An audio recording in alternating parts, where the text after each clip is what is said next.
Max weber एक German समाजशास्त्री और राजनीतिक अर्थशास्त्री थे। इनका जन्म 21 अप्रैल 1864 को प्रुशिया में हुआ था। इनकी मृत्यु 14 जून 1920 को हुई। अच्छा, क्या बोला आपने? प्रुशिया में ना? कोई बच्चा जी बता सकती है ये प्रुशिया देश कौन था इतिहास में? वर्ल्ड हिस्ट्री पढ़ी है आपने? प्रुशिया, शर्मा जी आपने सुना नाम प्रुशिया? प्रुशिया जो जर्मनी बना ना आज, उसके एकत्रीकरण से पहले सबसे बड़ा राज्य था प्रुशिया। बिस्मार्क वहाँ के लीडर थे। कभी आप हिस्ट्री पढ़ोगे तो। आओ बोलो बेटे, शाबाश। इन्हें मार्क्स का भूत भी कहा जाता है। मार्क्स का भूत? गुड। क्योंकि मार्क्स ने पूंजीवाद की बात की थी और वेबर भी पूंजीवाद की बात करते हैं, बिल्कुल। इसलिए मार्क्स का भूत कहा जाता है। अच्छा। मैक्स वेबर समाजशास्त्र के 3 संस्थापक पिताओं में से एक माने जाते हैं। ओके। और जो 2 समाजशास्त्र के जो 2 अन्य पिता थे उनका नाम है कार्ल मार्क्स और एमिल दुर्खिम। अच्छा, कार्ल मार्क्स और एमाइल दुर्खिम, बहुत ब्यूटीफुल। अच्छा, मैक्स वेबर की 2 प्रसिद्ध पुस्तकें हैं, the Protestant ethic and the spirit capitalism, जो 1904 में लिखी गई थी। ये एक किताब है कि 2 अलग बताई आपने? लिखो इसको बेटा, बहुत सुंदर किताब है ये, प्रोटेस्टेंट एथिक्स। ये इनकी मेन थीसिस है, पढ़ना इसको आपने। द प्रोटेस्टेंट एथिक्स, बहुत ही बढ़िया बेटा। प्रोटेस्टेंट, ये प्रोटेस्टेंट धर्म की तरफ संकेत कर रही है। द प्रोटेस्टेंट एथिक्स, बहुत अच्छी बात है। अच्छा, आगे क्या लिखा आपने इसमें? हाँ बोलो। प्रोटेस्टेंट एथिक्स, हाँ, the Protestant ethics and the spirit of capitalism, बहुत ही सुंदर। द स्पिरिट SPRIT, बिल्कुल, कैपिटलिज्म, बहुत अच्छी बात है। हाँ, बहुत अच्छी बात है, गुड। अच्छा जी, फिर? और दूसरी है the theory of social and economic organization. Theory of social and economic, ये कब लिखी है उन्होंने? 1925 में। बेटा इसके ऊपर लिख दो, इसके ऊपर प्रोटेस्टेंट के ऊपर लिख लो। हाँ, कोई बात नहीं। Theory of social and economic organization, Max Weber, German विद्वान थे ये, बड़े ही माने हुए।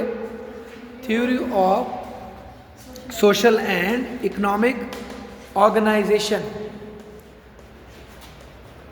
हाँ, गुड।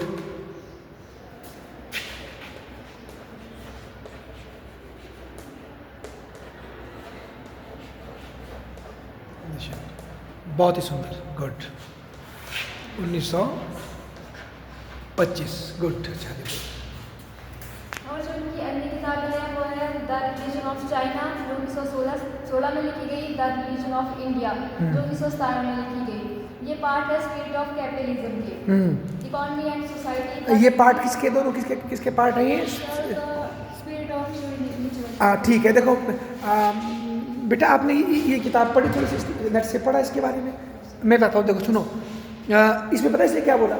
इसने ये बोला चाहा, जो इसने रिलीजन ऑफ चाइना और रिलीजन ऑफ इंडिया लिखा, इसमें इसने ये बोलना चाहा कि इंडिया और चाइना के लोगों का जो रिलीजन है ना, रिलीजन हमारा हिंदू धर्म या चाइनीज़ का जो अपना कल्चर है, वो बेसिकली उसमें वो दम नहीं है। जो दम किस में है? गोरे लोगों के इस कल्चर में। प्रोटेस्टेंट जो रिलीजन था उनका, उसमें है। प्रोटेस्टेंट एथिक्स का मतलब है कि भाई इस ज़िंदगी में जीना है, खुशहाल जीना है और समृद्ध होना है, अमीर होना है। तो ये बोलता है जब मध्यकाल में यूरोप में धर्म सुधार हुआ और कैथोलिक रिलीजन को चैलेंज किया किसने? प्रोटेस्टेंट ने रिलीजन ने किया, तो उसके बाद से लोगों के एटीट्यूड में क्या आई? क्रांति आई। लोग परलोक के बजाय इस लोक में अमीर होने पर फोकस करने लगे, और इसलिए वेस्ट में क्या हुई? औद्योगिक क्रांति। कार्ल मार्क्स ने क्या कहा था? पूंजीवादियों ने गरीबों का शोषण करके क्या लाई है? औद्योगिक क्रांति। वेबर ने क्या कहा? ना ना ना ना, ये जो लोगों का एटीट्यूड चेंज हुआ जब उन्होंने एक नया रिलीजन अपनाया, इसका नाम क्या था? प्रोटेस्टेंट, जो कि इस युग के को आगे बढ़ने की बात करता था, तब क्रांति हुई। ये सबसे ज़बरदस्त थीसिस थी इनकी, जिसने चैलेंज किया किसको?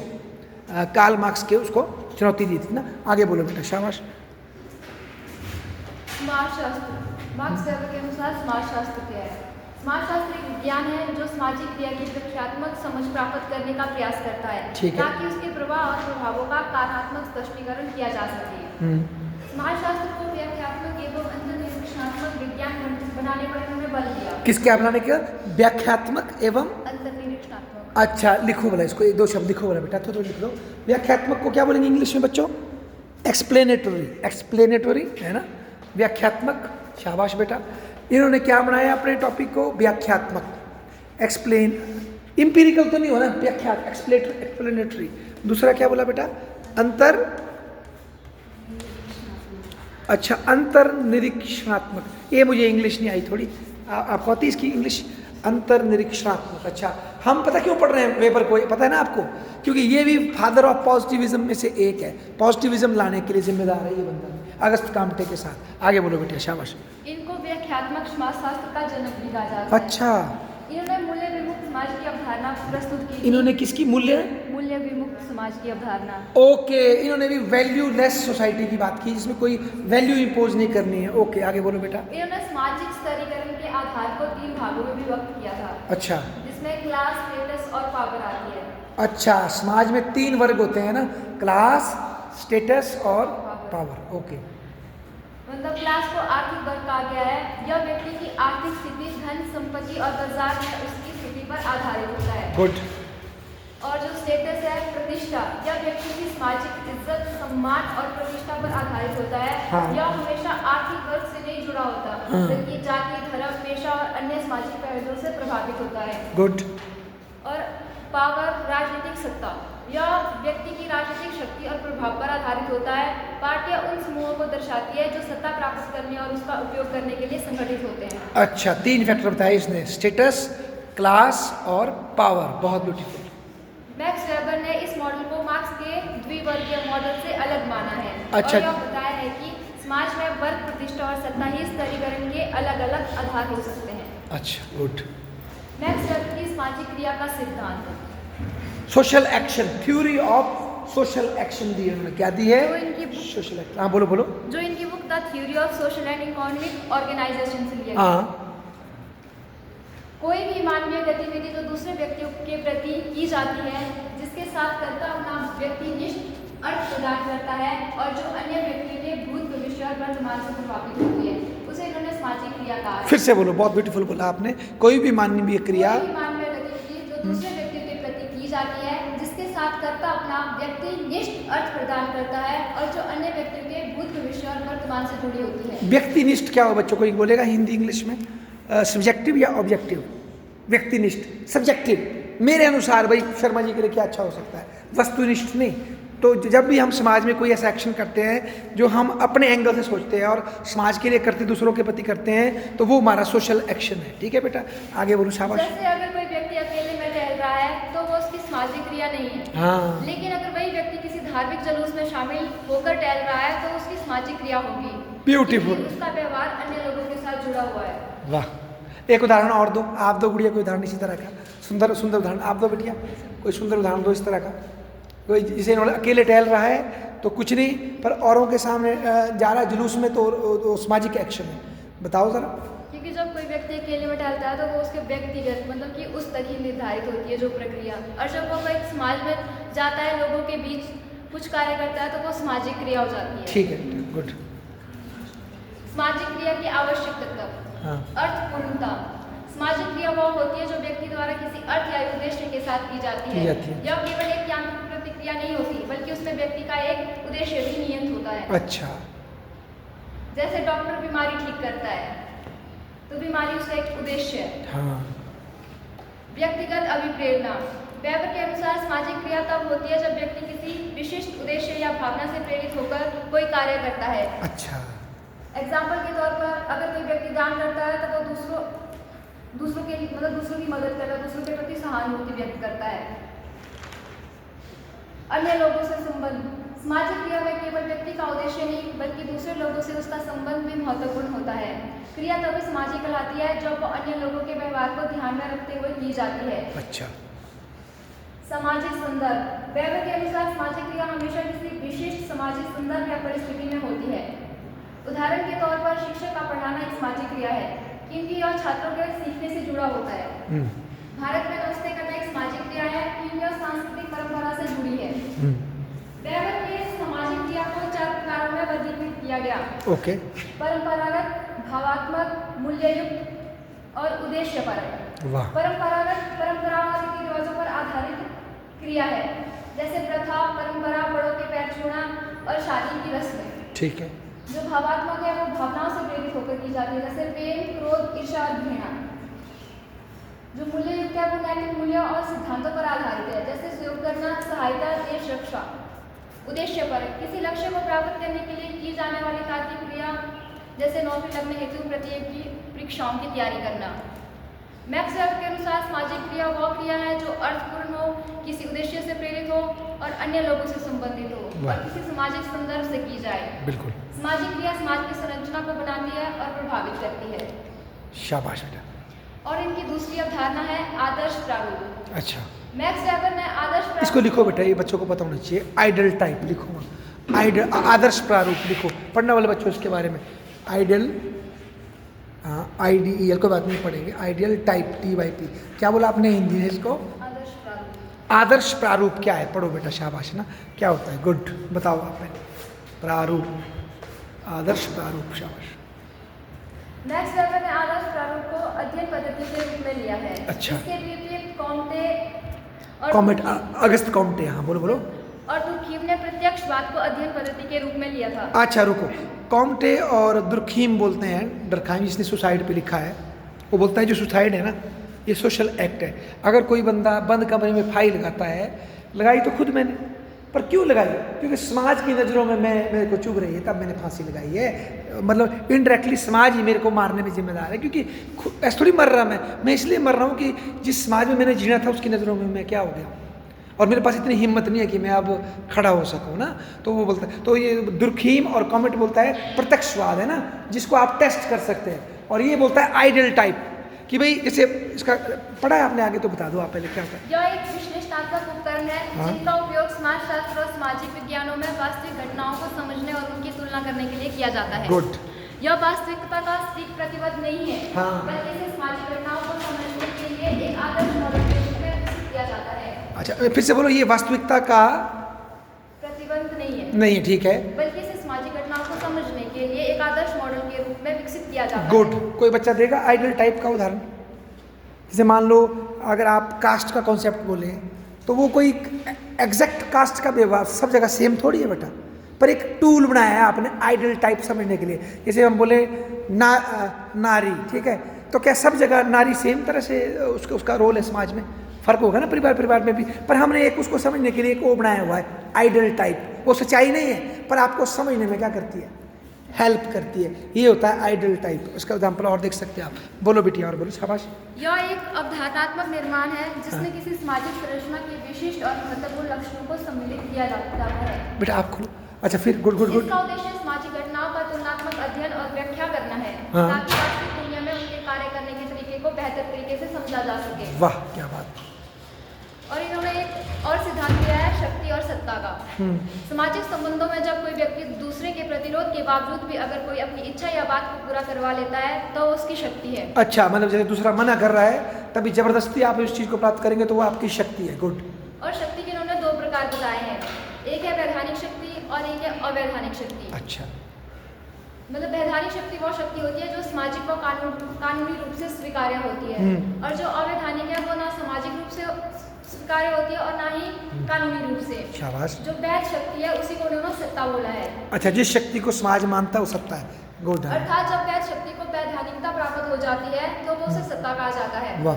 इन्होंने सत्ता के 3 प्रकार बताए Good. हैं। हाँ। वैधानिक सत्ता, इनको बेटा इसको लिखना पड़ेगा, मिटाओ इसको, लिखो, बच्चों को बताओ जी, पब्लिक एड में भी आता है ये, लिखो इसको। सत्ता के 3, इन्होंने अथॉरिटी के 3 प्रकार बताए हैं, बड़े फेमस, ये बताएंगे आपको। बस काफ़ी है बेटा, सामने यहीं से लिखो, सुनिए ना, शाबाश, लिखो।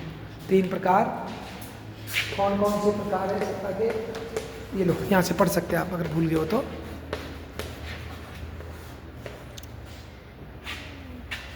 पहला है वैधानिक सत्ता, इंग्लिश में बोलेंगे इसको लीगल है ना, देखो मतलब इंग्लिश में वाले बच्चे देखो।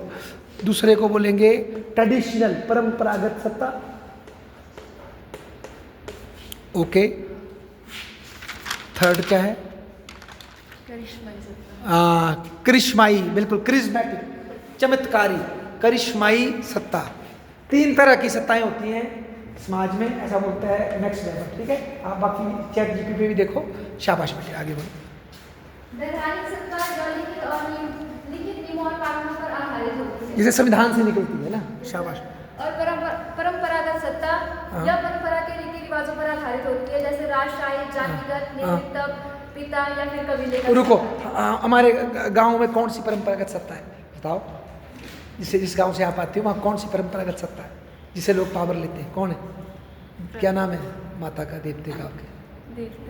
हाँ, जो भी है ना, तो उनके गुर चेले कारदार वो क्या है? परंपरागत सत्ता का प्रकार है। शाबाश, आगे बोलो, शाबाश। और करिश्माई सत्ता यह किसी व्यक्ति के व्यक्तिगत गुणों और करिश्मे पर निर्भर करती है। गुड, रुको, एग्जाम्पल दो। कोई करिश्माई सत्ता भारत के इतिहास में या किसी में भी कोई करिश्माई लीडरशिप के उदाहरण दो। सर महात्मा गांधी। हाँ, करिश्मेटिक है ना, जैसे वो धोती पहनते थे, लुंगी पहनते थे, पर उनकी एक अपनी छवि बनी थी कि संत है, तो वो होती करिश्मेटिक पर्सनालिटी, जिससे लोग इंप्रेस हो जाते हैं। हिटलर था, कोई स्टालिन था, जिससे लोग उनके दीवाने हो जाते हैं। ठीक है, शाबाश बेटा। हाँ। वेबर का तर्क है कि हर सत्ता शक्ति होती है, हाँ। लेकिन हर शक्ति सत्ता नहीं होती। सत्ता तब वैध बनती है जब लोग उसे स्वीकार करते हैं। और इनका एक और सिद्धांत है ब्यूरोक्रेसी का। हाँ, ब्यूरोक्रेसी, शाबाश, नौकरशाही। आधुनिक समाजों की कार्यप्रणाली एवं सत्ता संरचना को समझने एवं तार्किक विधिक सत्ता के आदर्श प्रारूप को समझने के लिए नौकरशाही की अवधारणा को प्रस्तुत किया गया था। इसका शाब्दिक अर्थ है ब्यूरो प्लस क्रेसी। ब्यूरो कार्यालय और क्रेसी का अर्थ लिया जाता है शासन से। अच्छा, जिसे अधिकारियों का शासन या फिर अधिकारी तंत्र भी कहा जाता है। गुड। किसी भी संस्थान में जब किसी संस्था का संचालन अधिकारियों कार्यालय के द्वारा किया जाता है तो उस व्यवस्था को नौकरशाही कहते हैं। बिल्कुल। वेबर के अनुसार नौकरशाही एक तर्कसंगत, संगठित और अनुशासित प्रशासनिक व्यवस्था है जिसमें नियमों, पदानुक्रम, श्रम विभाजन और योग्यता आधारित चयन प्रणाली के आधार पर कार्य किया जाता है। वेबर ने इसे आधुनिक समाज में सबसे कुशल और प्रभावी प्रशासनिक ढांचा माना है। देखो, वेबर जब लिख रहे हैं, 20वीं शताब्दी में लिख रहे हैं ना, उस टाइम जब ट्रेडिशनल से लोग मॉडर्न हो रहे थे, तो इनका मानना था जब मॉडर्न समाज होगा तो आपके ऊपर रूल कौन बनाएगा? योग्यता के आधार पे लोग बनाएंगे ना। कोई अगर प्रिंसिपल साहब बैठे तो उनका कोई टेस्ट निकाल के वो आए हैं, कोई और बाबूजी बैठे तो उस तरह से, ये नहीं कि उसका मामा है, चाचा है, ताया है, वैसा नहीं, निष्पक्ष होकर के वो आएंगे। तो वेबर का ये मानना था जो समाज जितना विकसित होगा वहाँ उतनी ब्यूरोक्रेसी का राज होगा, ना कि परिवारवाद का राज होगा या भाई भतीजावाद का राज होगा, ऐसा उनका मानना था। हालांकि आज हम देख रहे हैं 21वीं शताब्दी में कि ब्यूरोक्रेसी बहुत बड़ी समस्या भी हो चुकी है, क्योंकि इसमें रेड टेपिज्म है। क्योंकि आपसे मेरा कोई रिश्ता तो है नहीं, तो मैं आपका काम क्यों करूं? या तो मुझे कोई डर हो या मुझे कुछ लालच मिले। तो आज हम देखते हैं कि ब्यूरोक्रेसी को एक गंदा शब्द मानते हैं, मतलब रेड टेपिज्म, लाल फीताशाही, कि काम करती नहीं, एक्सक्यूज। जैसे एक बड़े पहले एक शो बनता है टीवी पे, ऑफिस नाम का शो बनता था, अगर आप उसको देखेंगे तो उसमें बड़ा टिपिकल व्यंग होता था कि कैसे ऑफिस में काम ही नहीं होता है। तो वो तो मतलब वेबर जब लिख रहा था तो पहले की बात कर रहा था वो। आज सही बात है, आज हम नौकरशाही की उतनी रिस्पेक्ट नहीं रही है समाज में, लोगों का ये मानना ये उतना अच्छा परफॉर्म नहीं कर पाते। अच्छा, आगे बोलो, शाबाश बेटे। वेबर के नौकरशाही सिद्धांत के प्रमुख तत्व है औपचारिक नियम और प्रक्रियाएं। हाँ। नौकरशाही में कार्य संचालन के स्पष्ट नियम और प्रक्रियाएं निर्धारित होती हैं।